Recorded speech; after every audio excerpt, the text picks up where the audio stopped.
Quando os israelitas ainda estavam em Refidim, os guerreiros de Amaleque os atacaram. Moisés ordenou a Josué: escolham homens para saírem e lutarem contra o exército de Amaleque. Amanhã ficarem no alto da colina, segurando em minha mão a vara de Deus. Josué fez o que Moisés lhe ordenou e lutou contra o exército de Amaleque. Moisés, Arão e Hur subiram até o topo de uma colina que ficava perto dali. Enquanto Moisés mantinha os braços erguidos, os israelitas tinham a vantagem. Quando abaixava os braços, a vantagem era dos amalequitas. Os braços de Moisés, porém, logo se cansaram. Então Arão e Hur encontraram uma pedra para Moisés se sentar, e um de cada lado mantiveram as mãos dele erguidas. Assim, as mãos permaneceram firmes até o pôr do sol. Como resultado, Josué aniquilou o exército de Amaleque na batalha. Então o Senhor disse a Moisés: escreva isso em um rolo como lembrança permanente e leia-o em voz alta para Josué. Apagarei toda e qualquer recordação de Amaleque de debaixo do céu. Moisés construiu um altar ali e o chamou de Javé Nissi, e disse: uma mão foi erguida perante o trono do Senhor, de geração em geração. O Senhor guerreará contra os amalequitas.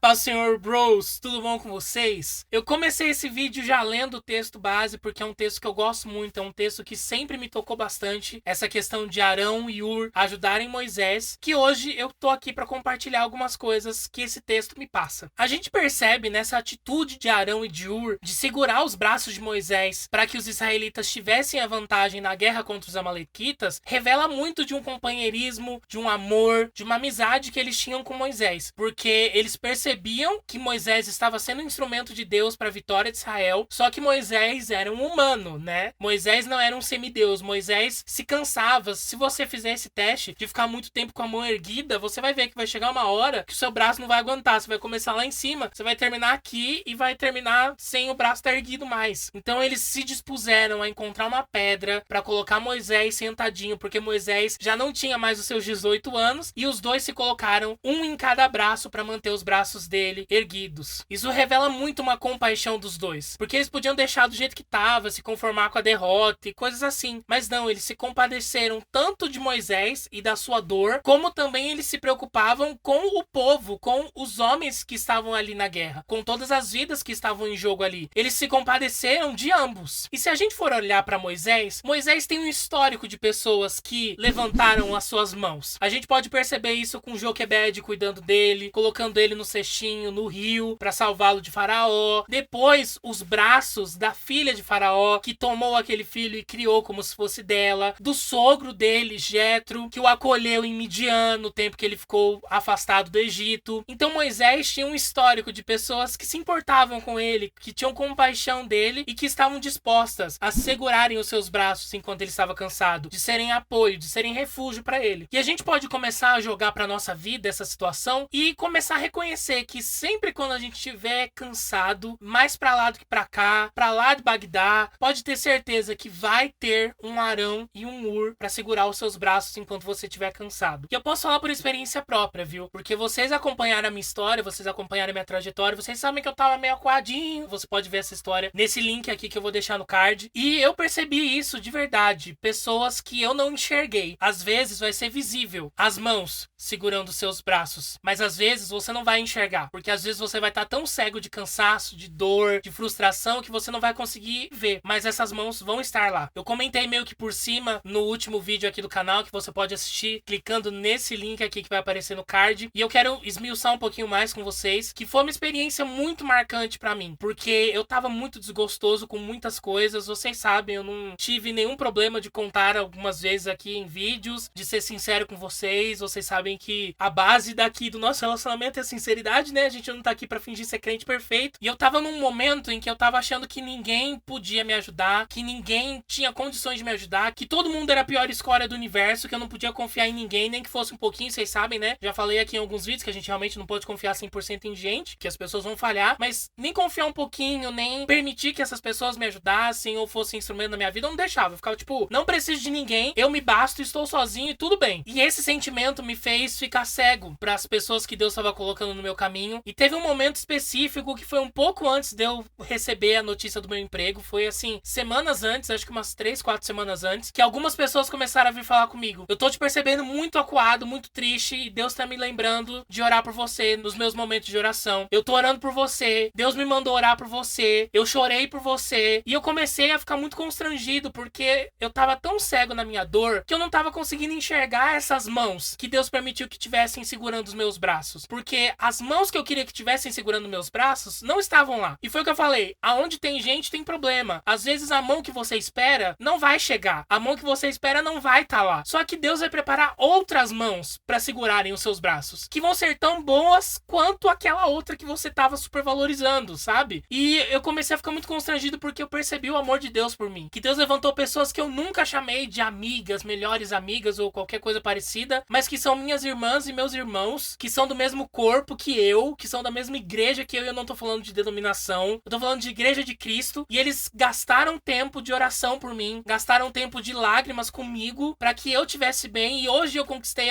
uma das minhas vitórias, né, que estavam me deixando meio para baixo. E eu acredito que essas pessoas ficaram muito felizes quando elas souberam disso, e essa vitória também é delas, porque elas também pagaram um preço junto comigo, elas estiveram na minha retaguarda ali, mesmo sem eu saber, mesmo sem eu perceber, elas estavam ali quietinhas, entre aspas, me mantendo de pé e no foco, num momento que eu não queria estar de pé, que eu queria estar estirado no chão, chorando em posição fetal. E eu vivi isso, e foi tão maravilhoso pra mim, gente. Foi uma experiência, assim, que eu não vou esquecer, e foi tão engraçado, porque foi um atrás do outro. Quando uma pessoa chegou pra mim e falou, tô orando por você, tô te sentindo triste, foi, tipo, várias, uma atrás da outra, assim. E eu fiquei muito assim, cara, não é mesmo que Deus prepara as mãos pra segurar? Deus prepara as pessoas mais improváveis pra serem nossos Arões e nossos Urs, pra estarem do nosso lado, guardando as nossas costas e segurando os nossos braços. E esse é o gostoso. Igreja é um cuidar do outro, é um segurar o braço do outro, é um mostrar que tá ali pro outro, independente de ser o meu melhor amigo ou de um irmão que talvez eu nunca falei nada além de uma paz do Senhor e dei um sorriso pra ele, sabe? Não interessa, nós somos igreja e nós podemos nos ajudar, e nós podemos levantar as mãos dos nossos irmãos que estão caídos. E por isso que a gente precisa estar ali atento pra reconhecer os Moisés da nossa vida, que precisam ter os braços erguidos, e que nós podemos ser Arão e Ur na vida dessa pessoa. A gente precisa estar atento e disposto a ser um instrumento para essa pessoa, a ser Arão e a ser Ur, assim como aquelas pessoas, aqueles irmãos e aquelas irmãs foram Arão e Ur para mim. Elas reconheceram o Moisés e se dispuseram e se colocaram na brecha para me abençoarem. Então hoje, eu que tô mais estável agora, eu quero ser um Arão ou um Ur na vida de um outro Moisés, para ajudar um outro Moisés, para levantar o braço de um outro Moisés. E assim a gente vai indo, um ajudando o outro, um levantando o braço do outro. E tem muitas formas da gente levantar o braço dos nossos irmãos. É com oração, às vezes só com um abraço. Nossa, como eu recebi abraços que falavam muito mais do que muitas palavras e muitos conselhos. Às vezes só ouvidos atentos pra me ouvir já era levantando meu braço, sabe? Às vezes palavras de consolo. Cara, como isso me fez bem e como isso levantou os meus braços. E essas são algumas formas que nós também podemos usar para levantar os braços dos nossos irmãos que estão ali cansados, sem força mais para manter os braços erguidos e tá perdendo a luta porque não tá mais com força, não tá mais com vigor para isso. Então vamos lá, a gente pode te ajudar, a gente pode ficar aí na retaguarda junto com você para você vencer, e a gente vai se alegrar com a sua vitória, porque além disso tudo, não é você que tá lutando, é Deus que tá lutando por você. Então a vitória já tá garantida. Então a nossa função é guardar a retaguarda para que o inimigo não seja cachorro sem vergonha e queira te pegar por trás. Então a gente vai protegendo uns aos outros e formando como se fosse um cordão de proteção. E cara, isso é maravilhoso, porque isso é ser igreja, amigão. Mas aí você pode me falar, ai, você tá falando isso porque você teve essa experiência de pessoas que oraram por você, de pessoas que levantaram seus braços, mas eu não tenho ninguém. Eu olho pro lado, eu olho pro outro e eu não tenho alguém pra levantar o meu braço. E você falou no começo do vídeo que sempre vai ter alguém pra levantar o meu braço, que eu sempre vou ter alguém, Deus sempre vai mandar alguém, mas eu não tenho ninguém. Tem certeza que você não tem ninguém? Porque mesmo quando o Arão e o Ur faltar na sua vida, eles não chegarem a tempo de levantar os seus braços, como eu falei, né? Tudo humano. Se tem um ser difícil, complicado, é o ser humano. E às vezes, sei lá, por N motivos, Arão e Ur demorou pra subir no monte pra ficar junto com você. Meu filho, minha filha, Jesus é o seu Arão e o seu Ur. Jesus tá ali do teu lado pra levantar o seu braço quando você tá cansado. E eu também percebi essa mão de Jesus na minha vida, segurando os meus braços. Assim como Deus usou pessoas, eu também pude sentir de perto a mão de Jesus levantando os meus braços. Então você não precisa ter medo e você não precisa ficar encafifado com isso, porque Jesus está segurando os seus braços, está levantando os seus braços para que a vitória aconteça de uma vez por todas. Então fica firme, fica no propósito e perceba que Deus está levantando pessoas para te ajudarem a levantarem os seus braços, e o próprio Jesus faz isso por você, por amor, porque ele se importa com você, porque ele te ama. Ele tá ali do teu lado pra te ajudar a passar por todas as coisas. E esse era o recado que eu tinha pra dar pra vocês hoje. Gostou desse vídeo? Deixa o seu like, se inscreve no canal caso você não seja inscrito, compartilha nas suas redes sociais, em todas elas. E segunda e quarta-feira nós temos um encontro aqui no canal. E eu espero por você. Beijo grande, Deus abençoe, tchau.